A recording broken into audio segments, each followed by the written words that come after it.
नमस्कार, आप देख रहे हैं लोक संचार टीवी और मैं हूं आपके साथ तरुण कुमार। बढ़ते हैं फटाफट राजनीति की खबरों की तरफ। खबर बुलंदशहर के खुर्जा से है, जहां कांग्रेस पार्टी ने सुनीता को खुर्जा नगरपालिका चेयरमैन का प्रत्याशी बनाया। वहीं लोक संचार टीवी की टीम ने सुनीता कांग्रेस प्रत्याशी से विकास को लेकर बात की, तो उन्होंने क्या कहा, देखिए पूरी रिपोर्ट।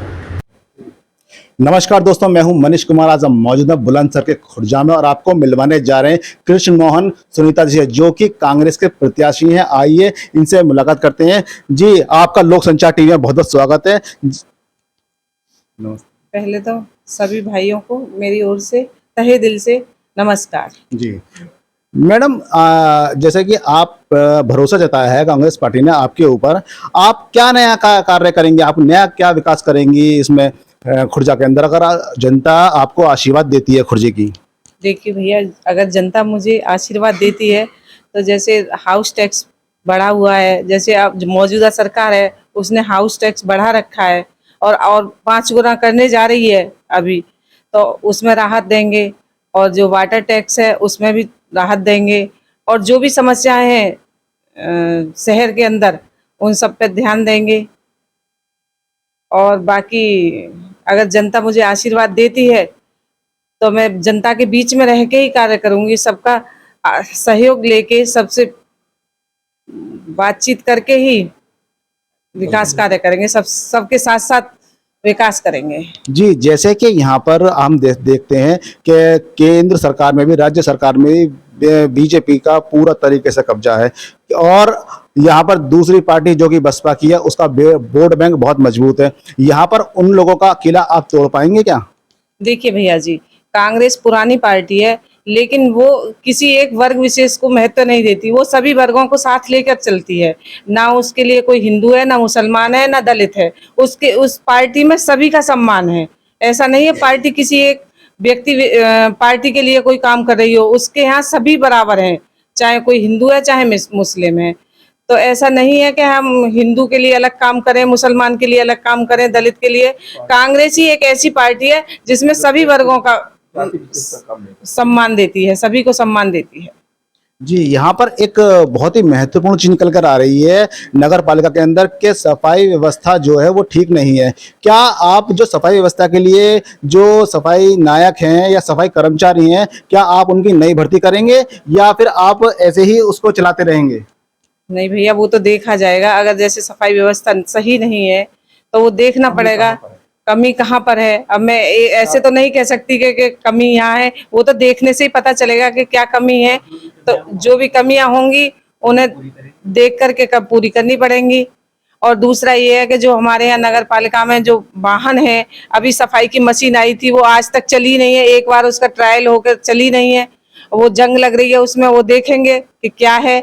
और अगर जरूरी होगी तो कर्मचारियों की भर्ती भी करनी पड़ेगी। जी, वैसे तो आपको नगर पालिका के विषय में मुझे लगता है काफी ज्ञान है, क्योंकि आपने सही बोला कि कुछ मशीनें ऐसी हैं जो भारी संख्या में हैं और बहुत पैसों में आई हैं और वो खराब पड़ी हुई हैं इस समय पर। एक बार चल के चली ही नहीं है, उन्हें जंग लगा हुआ है।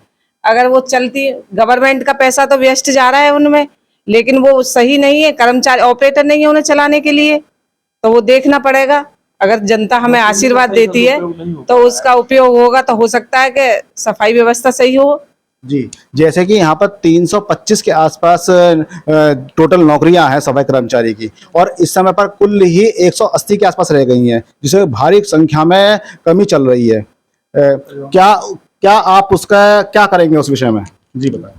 उस विषय में करना ये होगा, पहले मैं सभी को धन्यवाद देता हूँ, आपका भी धन्यवाद देता हूँ कि आपने हमको इस लायक समझा।